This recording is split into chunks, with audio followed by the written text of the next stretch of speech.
año más en el que hemos formado parte de vuestras vidas entrando, sin permiso, por la ventana de vuestros televisores. Esta vez queremos recordar con todos vosotros algunas de esas historias que hemos compartido en El Arcón y que nos dejaron buen sabor de boca. Pero para elegir estas 9 pistas nos hemos desplazado a un lugar romántico, la Casa Museo Zorrilla en Valladolid. Pero antes entramos en el interior de la que fuera vivienda del príncipe de los poetas y saludamos a las 2 monitoras en esta Navidad de 2024 para terminar charlando con una de ellas, Clara Cuadrado.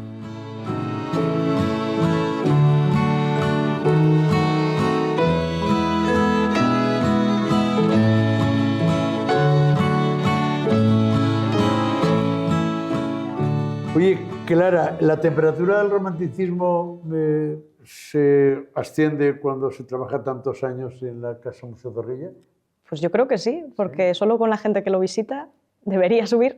Oye, dicen las estadísticas, bueno, no me importa más o menos, pero cerca de 25.000 personas visitan todos los años en Valladolid la Casa Museo Zorrilla.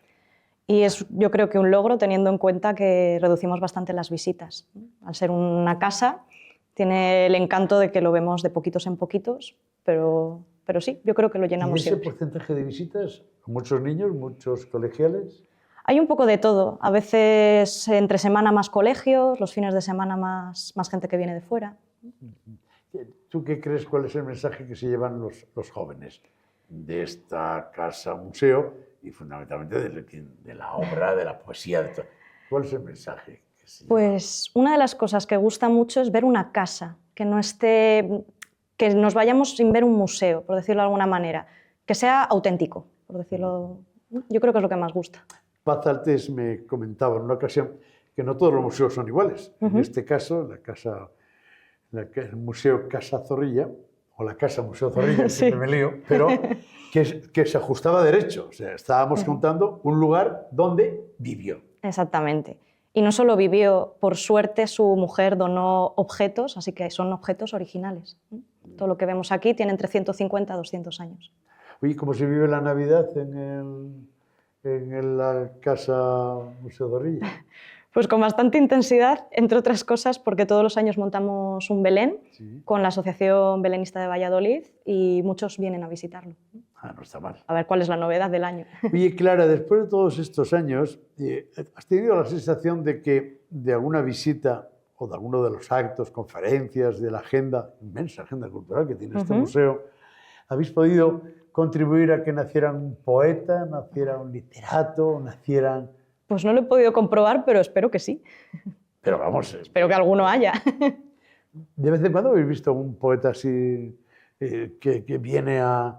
Aunque no os lo diga, ¿no? Pero se nota, ¿no? Una chica, un chico que escribe poesía y viene a inspirarse, a llevarse vibraciones. Sí, la sensación de que en esta casa haya estado José Zorrilla, sí. Claro. Hay gente que se le nota la mirada. Sí. Y yo te voy a contar una cosa que me vas a corroborar porque llevas muchos años aquí. En una ocasión que vinimos con El Arcón, nos recibió el mismísimo José Zorrilla. Y vive Dios que aquello nos impactó. Le conozco. Sí. Sí, he tenido el placer de trabajar con él, con Javier, tu tocayo. Y además que tenía una caracterización. Sí. O sea, estaba sin caracterizar, él era así. Lo decíamos mucho en la casa, que efectivamente, al peinado, todo.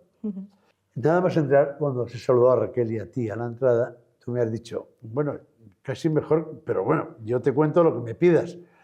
Pero déjame hablar de mi libro, de mi museo, no sé cómo ha dicho. Sí, algo así.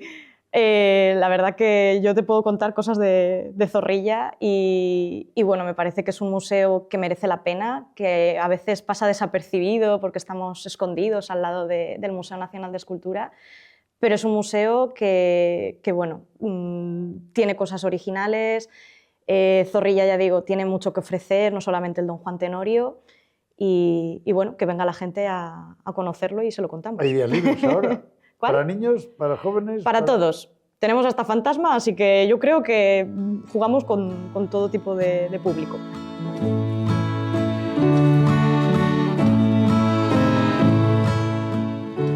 queremos empezar el recuerdo de algunos de los programas de este año que más nos impactaron con algo que tiene sus notas románticas. Está en Paredes de Nava. Allí conocimos el proyecto de Rosana Largo, una chica, una artista internacional que tenía un montón de virtudes y todas ellas encaminadas a fascinarnos a todos cuando entramos en la iglesia de San Miguel, en Paredes de Nava, en plena tierra de Campos Palentina. Allí comprobamos cómo los personajes más importantes de los cuentos tomaron esa estancia y en su presencia pudimos comprobar cómo pinta, cómo canta, cómo cose y cómo es lograr de asombrarnos a todos. Recordamos aquel día en Paredes de Nava con Rosana Largo.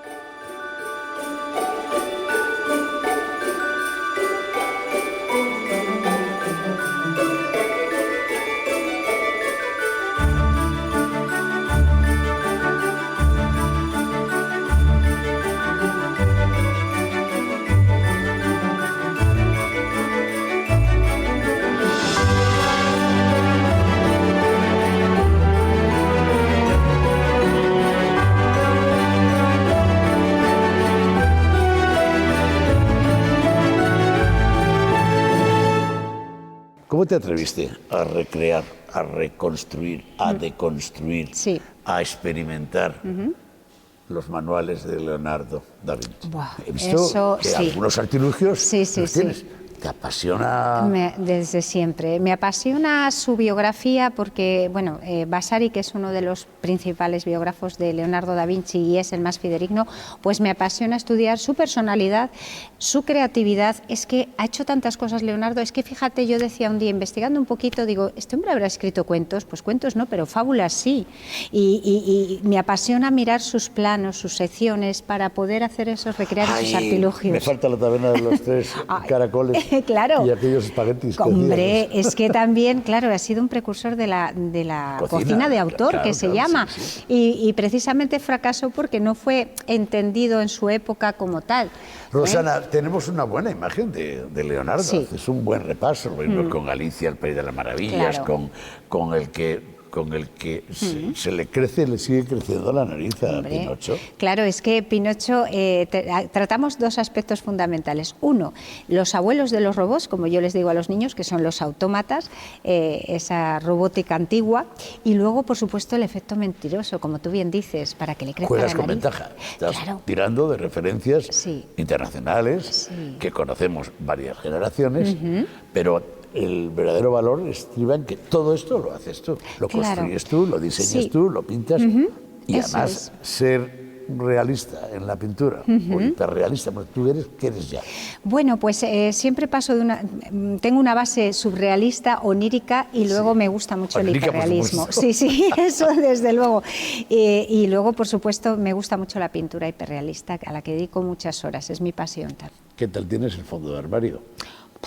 Madre mía, Muchos vestidos. demasiados. Oye, los vestidos son tuyos. Sí. El diseño, Todo. el corte. Sí, bueno, es que... El patrón. Ahí estamos. Claro, es que ya he tenido que recurrir también un poco a ayuda porque ya, digamos, ya me sobrepasa un poco el hecho de que yo pensaba que los vestidos, que empezó como algo, bueno, pues puntual, que se estrenaron en el Hilton en Dubái, luego pues ha empezado a surgir ya una demanda interesante y entonces pues ahora ya han recorrido pues bastantes países. Oye, hablando de tu niñez, ¿es cierto Sí. que a los 7 u 8 años te conocías una buena parte de las obras del Museo del Prado y que lo frecuentabas? Sí, ¿Sí o no? Sí, sí, sí, totalmente correcto, porque a mí me regalaron una pintura de óleo siendo muy pequeñita porque Sí. me apasionaba y entonces yo iba al Prado, miraba a lo mejor pues un cuadro, el que fuera, ¿no? Siempre me apasionaba el de la rendición de Breda, yo creo que con tantas lanzas y entonces miraba y decía, bueno, yo tengo el color marrón ocre.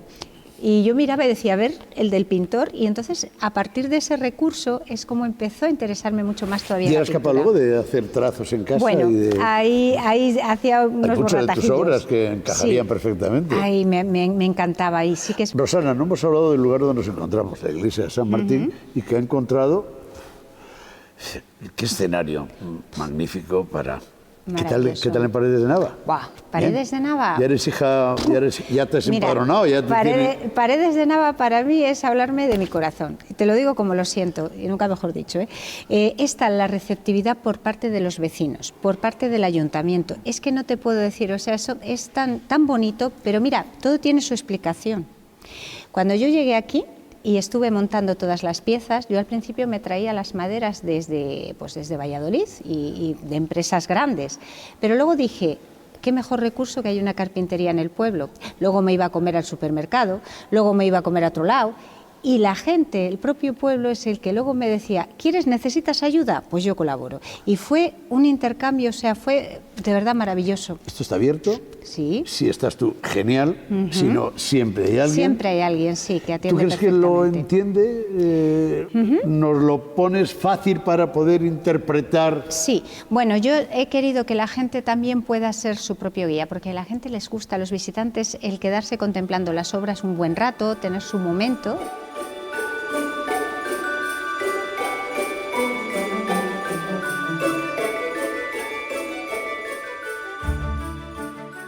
Otro de los programas que también nos sorprendió fue aquella visita que hicimos a un lugar de la Moraña, a Madrigal de las Altas Torres.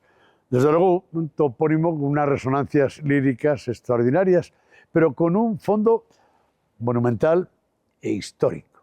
Allí conocimos, de la mano de Joana, en la iglesia de Santa María del Castillo, conocimos historias del Tata Vasco, conocimos la importancia de un lugar donde nace la reina católica y todavía conserva en su patrimonio monumental todo un recinto murado mudéjar. Nos fuimos con muy buen sabor de boca.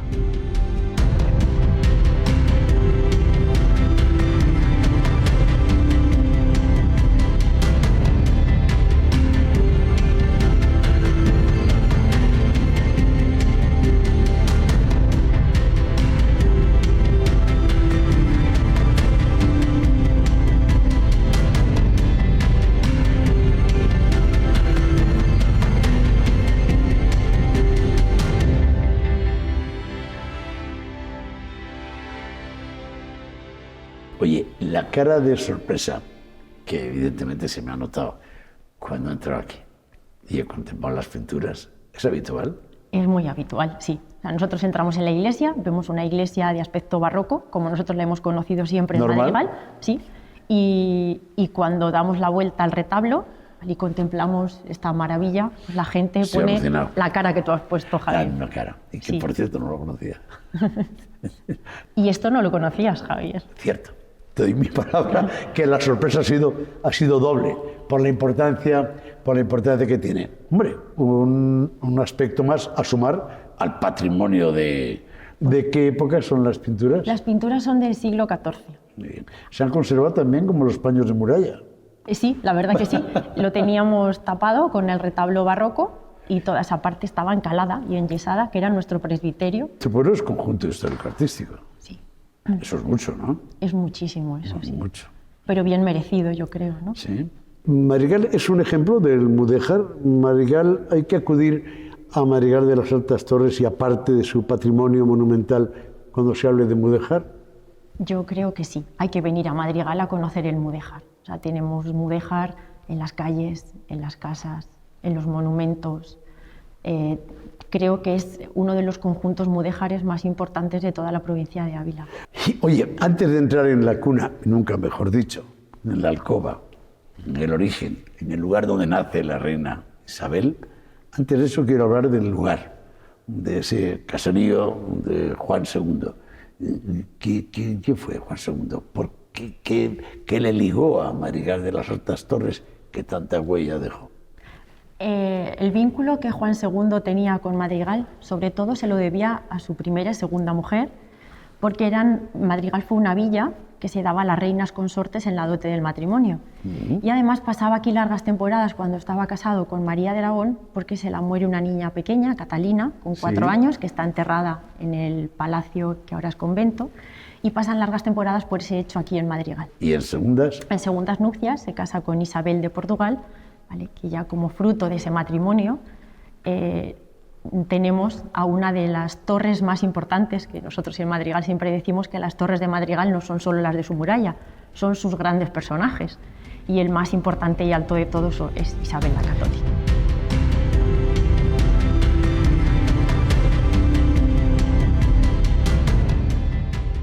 Qué bien nos vendría si el niño del pez en esta fuente del jardín de la Casa Museo de Zorrilla tuviese un guiño romano.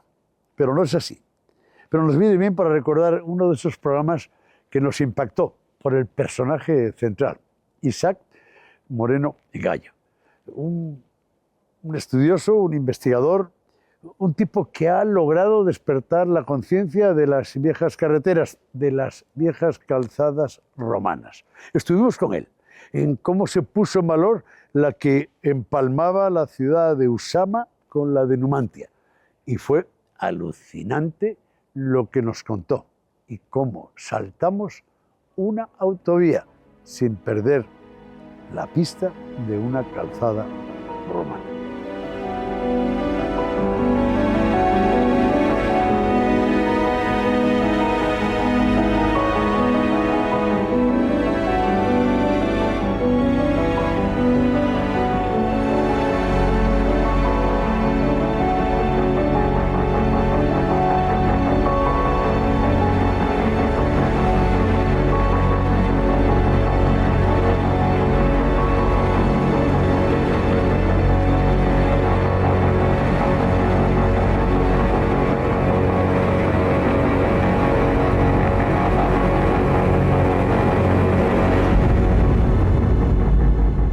Es la primera vez que me encuentro que una autovía, una infraestructura de esas que suelen romper los paisajes, nos devuelven una calzada olvidada.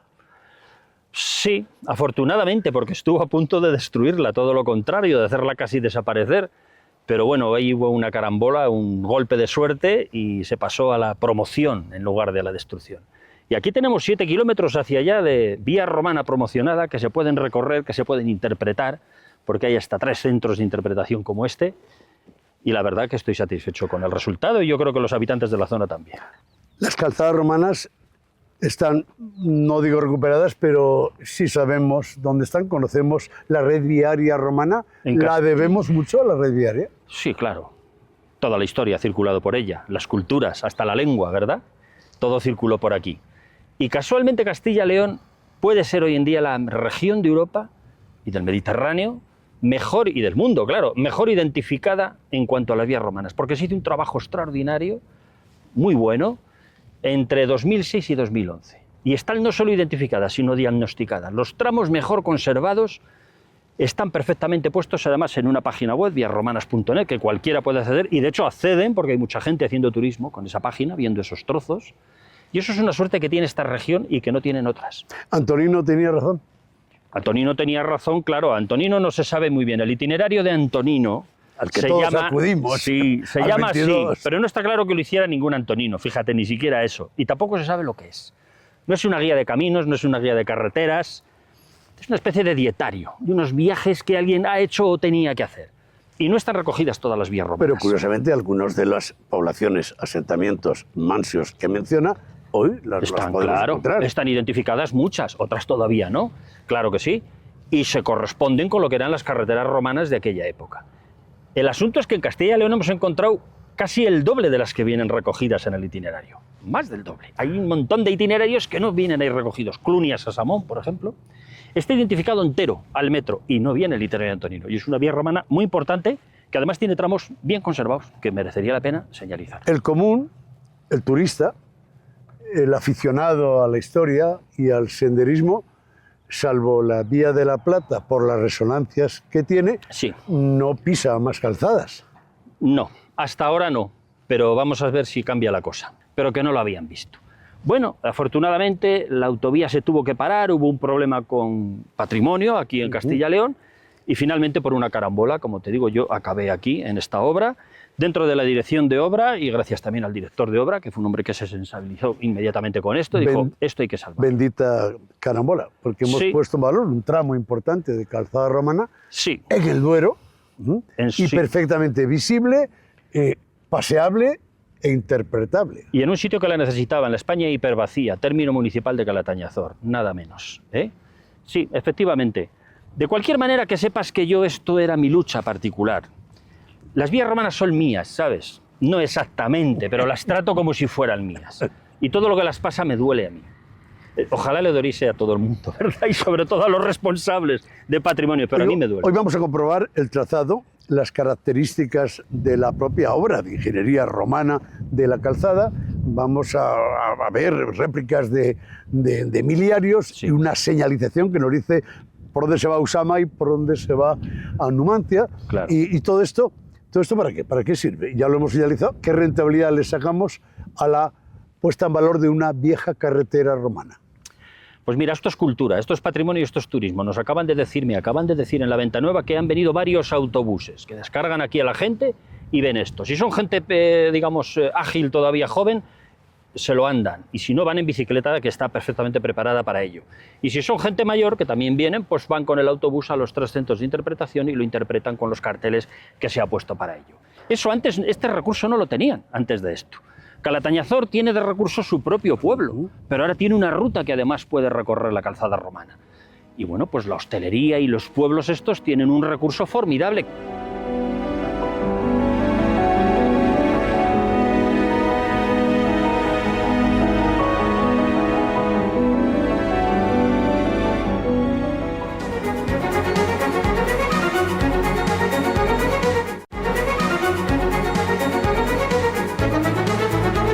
En una región como Castilla y León, donde están catalogados cerca de 25.000 yacimientos arqueológicos, no es difícil encontrar uno. Nosotros hemos querido recordar en este programa de final de año uno de ellos que nos impactó por su soledad, posiblemente por su anonimato. Está en la campiña de Segovia, en Domingo García. Son los célebres petroglifos que están a la intemperie. Y ahí estuvimos con Luciano Municio, un arqueólogo veterano que le ponía mucha pasión a este yacimiento arqueológico que cada vez tiene más visitas. Nos vamos a la intemperie, al Cerro de San Isidro, a comprobar cómo en las piedras hubo alguien que dejó su huella escrita.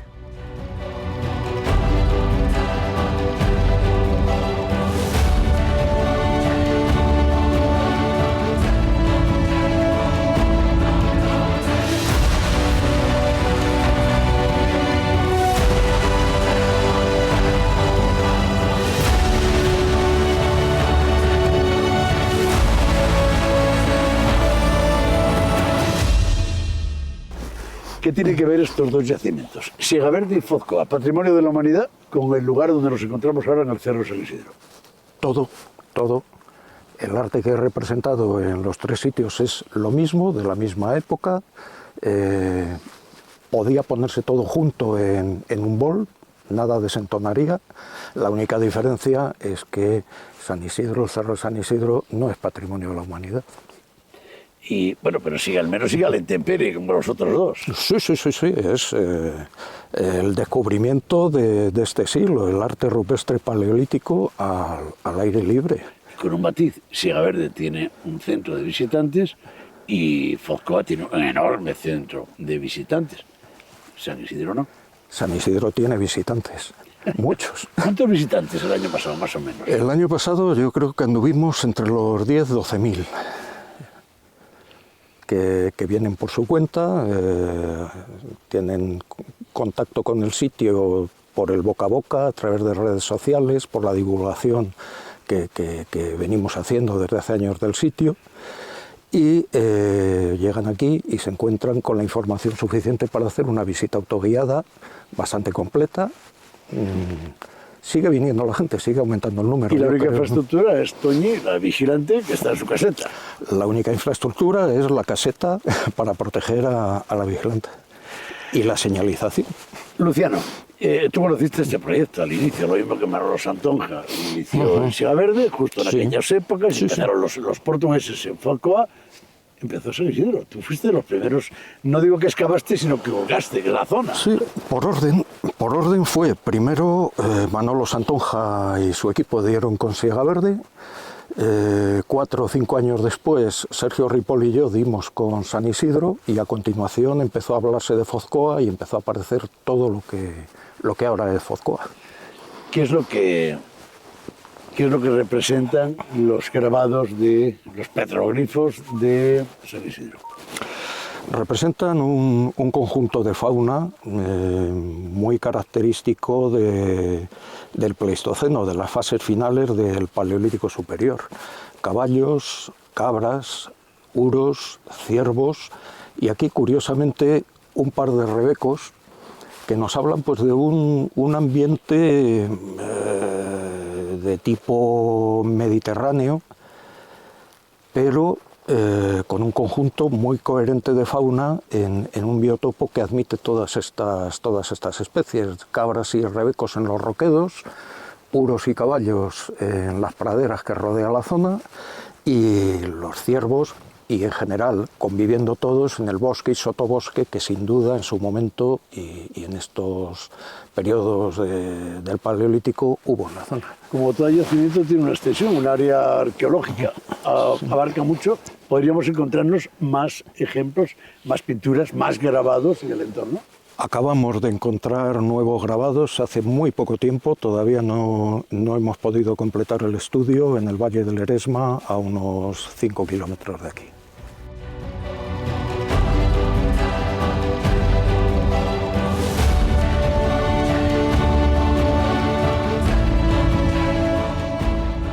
Y cuando ya creíamos que lo sabíamos todo de las catedrales, por ser los envases más impresionantes del patrimonio sacro y monumental, descubrimos de la mano de Pilar Alonso, en la Catedral de Burgos, los ojos de colores, o mejor dicho, las ventanas que durante siglos han trasladado con sus vidrieras un montón de mensajes a los visitantes de la catedral que miran hacia arriba y conocimos el mensaje, el porqué y qué es lo que nos cuentan las vidrieras en la Catedral de Burgos.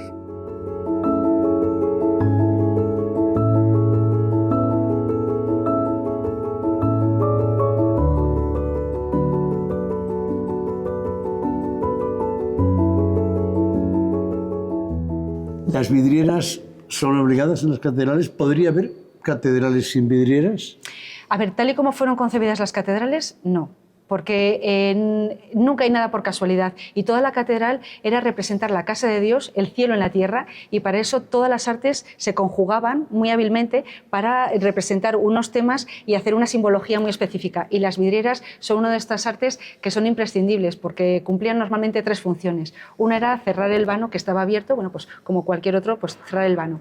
La segunda era transformar esa luz del exterior, que es natural, blanca, diáfana, en una luz en el interior cuando atravesaba el sol, que era oscurecida, caleidoscópica, trascendente, que representara la luz del cielo en la tierra, es decir, una luz que no conociera el hombre. Por eso era teñida de color. Y la tercera función era que representara un soporte para representar los temas iconográficos que complementaran también a otras artes, y siempre representando la historia sagrada. El arte sacro, el arte religioso, siempre ha sido una catequesis permanente, o en piedra, o en madera, o tallado, sí, o pintado. Sí. ¿En la vidriera también hay catequesis? Por supuesto, totalmente. Además es que con una iconografía riquísima.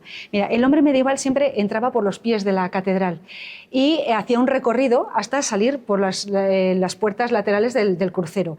Y lo que se representa siempre es la historia de la salvación. Lo que pasa es que cada cabildo elegía los temas y esa historia de la salvación se divide en 3 partes. La primera etapa era la que veía el hombre medieval cuando entraba por la puerta de los pies de la catedral, y lo que se representaba era desde el pecado original y que Dios condena al hombre hasta que se arrepiente y promete que algún día vendrá el Salvador. Por lo tanto, lo que se representa en esa primera etapa eran escenas del Antiguo Testamento y de profetas que anunciaban que algún día vendría alguien a salvar al hombre del pecado. El feligrés, el común, se enteraba de eso. Claro, porque...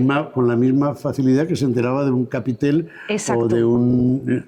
Conocía perfectamente la iconografía, algo que nosotros ahora, pues desde que sabemos leer y escribir mayoritariamente desde finales del siglo XVIII, tenemos que aprender. Pero el hombre medieval entendía la iconografía perfectamente. Una pregunta que muchos nos hacemos cuando entramos en las catedrales y vemos los grandes rosetones y y las vidrieras. Claro, por lo endeble del material y el tamaño y la altura y el lugar donde se encuentran, en ciudades como las nuestras, donde los contrastes térmicos son tremendos, sí, donde alguna vez un movimiento sísmico puso en peligro algunas cosas. No lo sé. Y se han mantenido. ¿Qué tiene ese plomo? ¿Qué tiene ese vidrio? ¿Qué tiene...?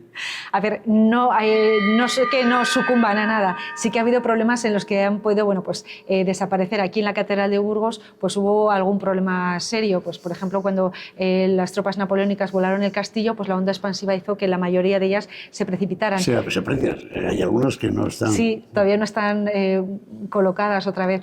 Pero bueno, lo que sí que es importante es que bueno, el mantenimiento de la propia vidriera hace que, bueno, que estuvieran ahí presentes, aunque a lo largo de los siglos pues haya habido que restaurarlas, renovar unas por otras, etc. Me imagino la respuesta, pero por si acaso, no sé, igual has cambiado de opinión. ¿Cuál es tu color preferido? Aquí dentro, y hablando de vidrieras, el rojo Burgos. Oye, ¿qué tiene el rojo Burgos en lo cromático de las vidrieras? Bueno, pues que por ahora, hasta el momento, es un tipo de rojo que solamente se ha encontrado hecho en las vidrieras del Real Monasterio de las Huelgas y en esta catedral. Es un vidrio medieval hecho, pues es más que nada la técnica con la que fue hecho. Que fue hecho, no está coloreado en masa al principio cuando se crea el color y se introduce en el horno, sino que es un vidrio multicapa. Entonces es con una tecnología que hasta entonces pues, bueno, era muy poco conocida y de hecho bueno, no significa que solamente existan aquí en Burgos, probablemente existan en otros lugares, pero lo que sí que significa es que desde el 2008 hasta la actualidad no se ha encontrado en otros lugares.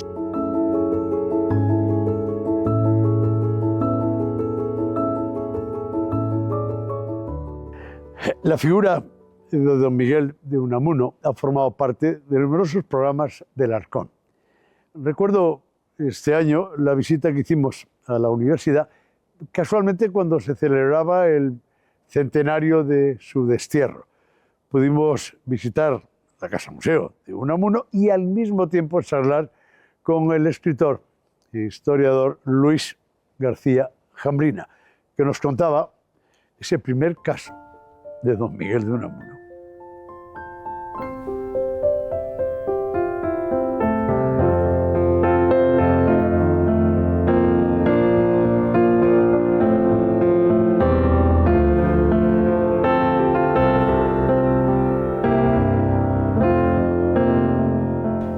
¿Qué tiene este lugar? ¿Qué tiene este...?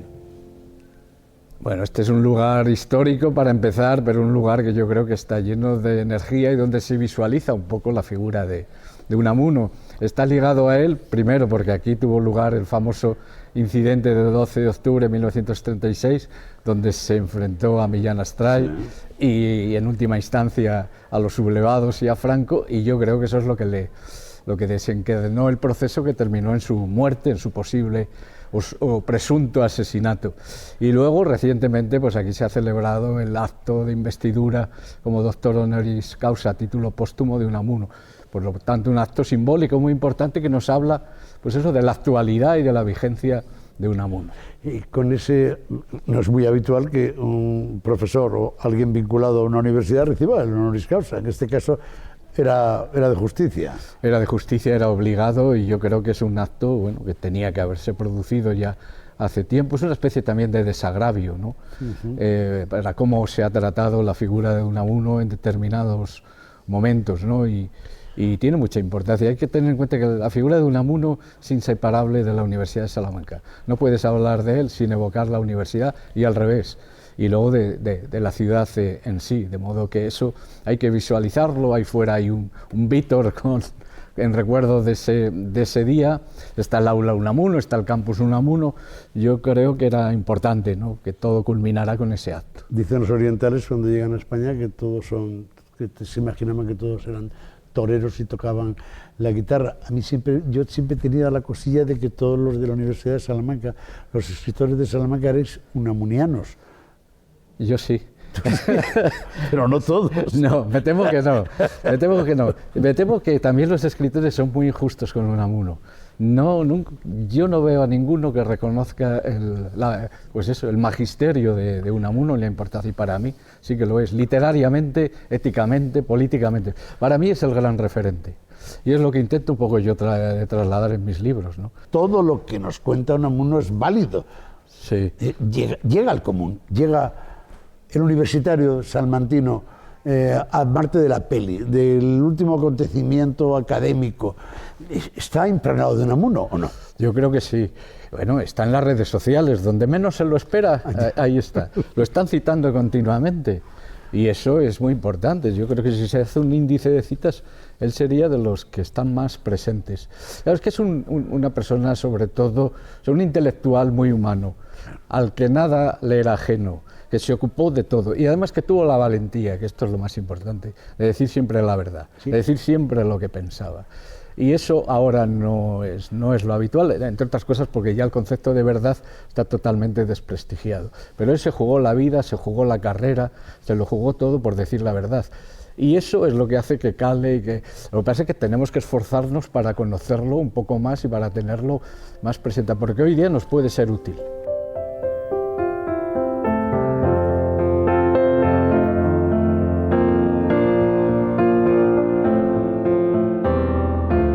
Todos los años decimos adiós a alguien. En este caso elegimos al desaparecido escritor e investigador sanabrés Leandro Rodríguez, aquel que defendió durante más de 40 años una teoría que decía que Miguel de Cervantes era judío y era sanabrés. Nosotros dedicamos un programa para recordar la huella que había dejado Leandro en su tierra. Todo un Quijote sanabrés. Charlamos con muchos, entre ellos con José Luis, que era técnico en turismo y recordaba muy bien a Leandro Rodríguez.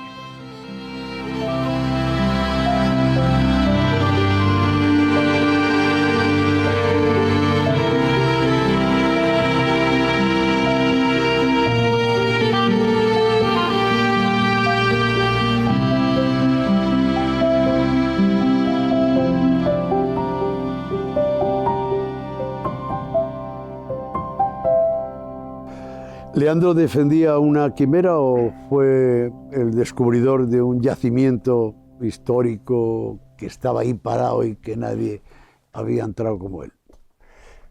Pues es posible que sean las dos cosas.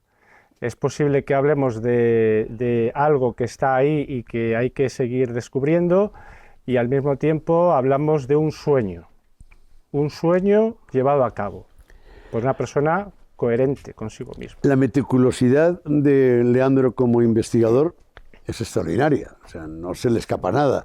No hay camino, ni vía romana, ni cordel, ni montaña, ni vega, ni prao, ni topónimo que se le escape, y las piezas coinciden en un puzzle casi impensable. Sí, así es. En un puzzle a veces inverosímil, Leandro ha sido capaz de hacer encajar todas las piezas fruto de una investigación personal enorme y aparte de una gran capacidad intelectual que él ha tenido y un gran amor por Sanabria, por supuesto. Tú eres técnico de turismo, trabajas en el ayuntamiento, sí. Por lo tanto estás en contacto con aquellas personas que vienen a ver qué es lo que pueden hacer, qué es lo que pueden ver, qué es lo que pueden... Leandro, la ruta del Quijote sanabrés está presente encima del mostrador, en lo que les contáis a los turistas. Está presente, está en el mostrador. He de decir que está deficitaria de muchísima más promoción por parte de actores y demás. Y, por ejemplo, pues vino buscándola un hispanista muy importante como es Ian Gibson en verano de 2018. Vino buscando a Leandro. ¿Y Leandro no se...? Leandro se escabulló. Curioso. No lo pude encontrar, fui por todos los lugares de referencia y cuando desapareció Ian Gibson, apareció Leandro. Es raro, ¿no? Leandro nunca se enfrentaba a todos los combates. No había molino que le tuviera... No tenía ganas de confrontar ya. Es lo que me dijo. ¿De qué manera cuando alguien te dice y te pregunta como técnico en turismo, que supongo que habrá pasado en muchas ocasiones, cuando alguien te dice, vamos a ver, explícame eso de que era judío y que además era sanabrés? Resúmeme los argumentos que traslada Leandro en sus libros, sus investigaciones y sus conferencias. Pues ¿Por qué era judío? Si es un alcalaíno el que te pregunta o un manchego, va a ser imposible convencerle. Sí. ¿Qué le podemos decir? Le podemos decir que esto es fruto de muchísimos años de investigaciones. Le podemos decir, bueno, pues la partida de Miguel de Cervantes no está nada clara en Alcalá de Henares. Y le podemos decir todo lo consuetudinario que hay en el tema y que deriva de esta casa que tenemos aquí al lado, que siempre se llamó del escritor.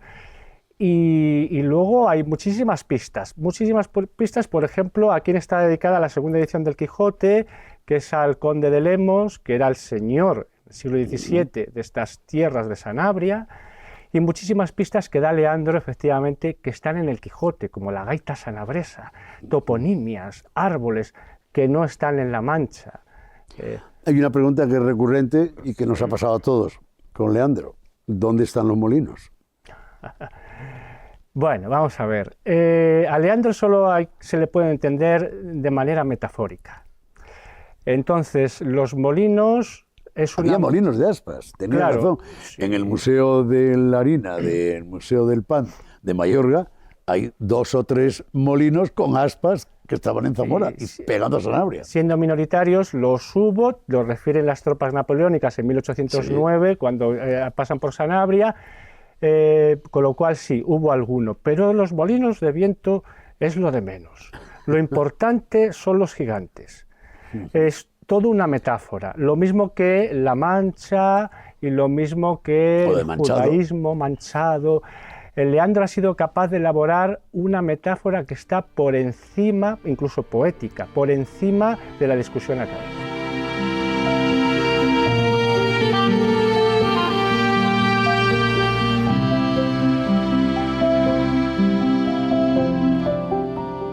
Si hay un personaje de la literatura española que tiene mucho que ver con esta tierra, es sin duda Antonio Colinas, y con la bañezana en particular.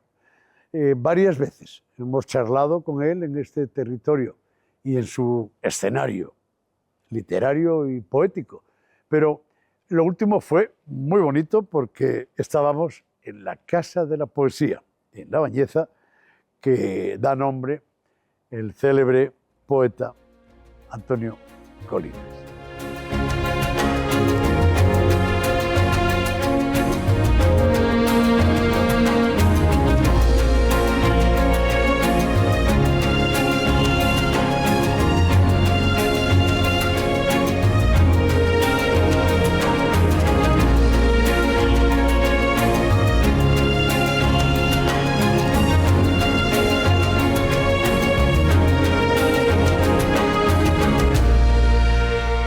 Antonio Colinas, estamos en la Casa de la Poesía, es un centro cultural y lo que pretende es socializar el conocimiento, socializar la poesía.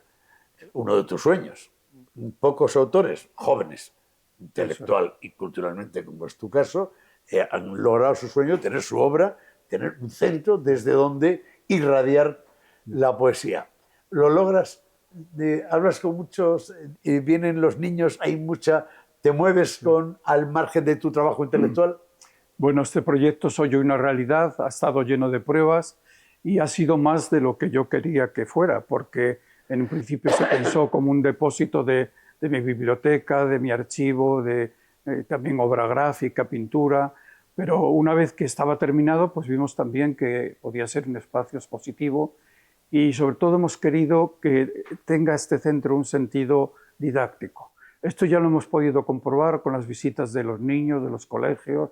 Hemos creado un premio de declamación y era hermoso ver ese día de la entrega del premio a los padres, a los niños y en fin, ahí presentes y viviendo la poesía como algo que tiene mucho que ver con la realidad. La poesía reciente, la poesía, o sea, del 27, la poesía de posguerra.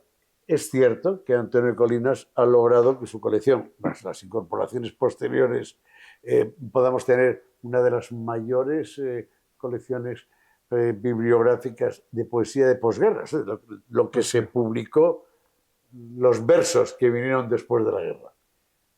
Pues en efecto, la biblioteca que está aquí representada tiene dos salas, dos partes.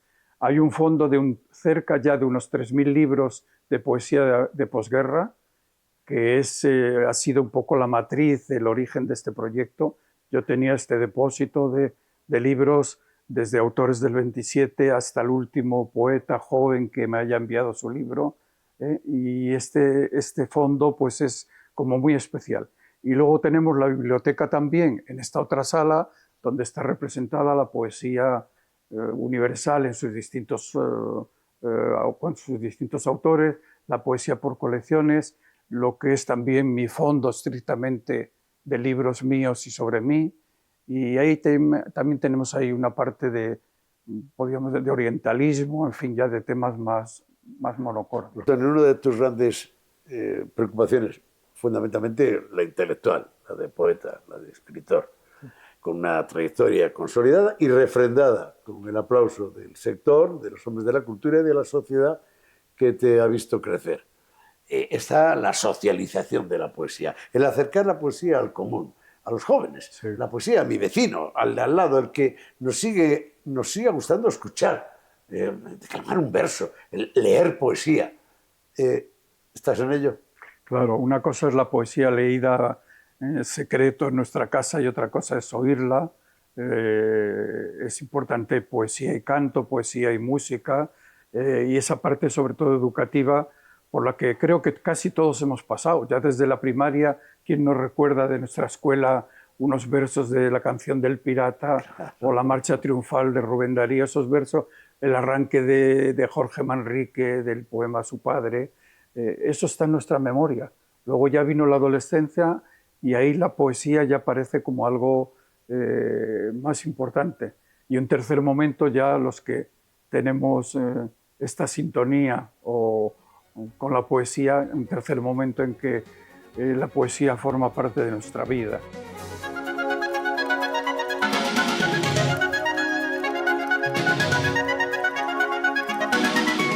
Hasta aquí el Arcón de esta semana, el último de 2024. Felices fiestas y os esperamos en la próxima añada de 2025. Que seáis muy felices. Hasta siempre.